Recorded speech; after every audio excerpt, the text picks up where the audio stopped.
嗨，大家好，我是小李。空调内漏，现在来检查一下，看是哪里在漏伏。现在焊接斗头打压检漏，连接内机的。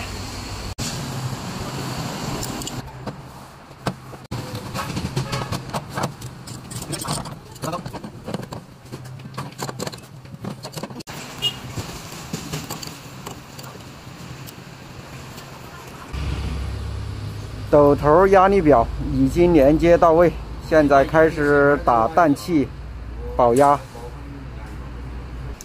加氮气打压。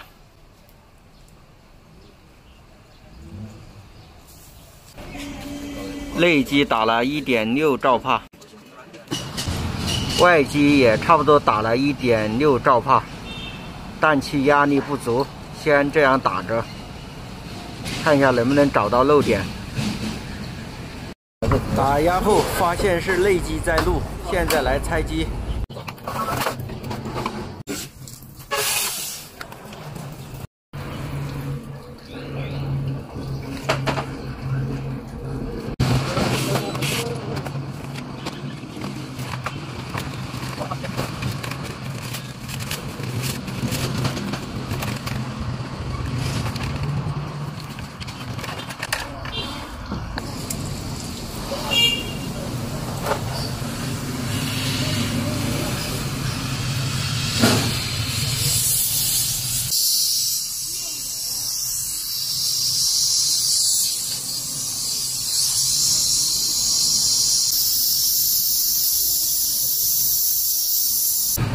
把蒸发器泡在水里面，看一下还有没有地方漏。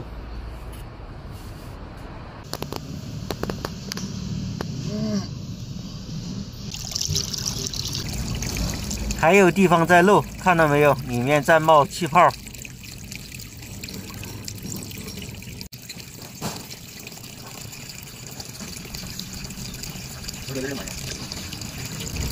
就是因为这个地方在冒小气泡。加一次氟，管个半2个月，氟就漏光了。终于把它找到了。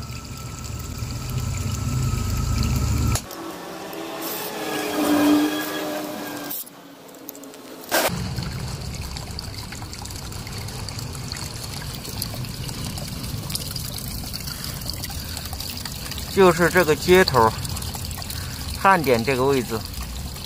泄漏的。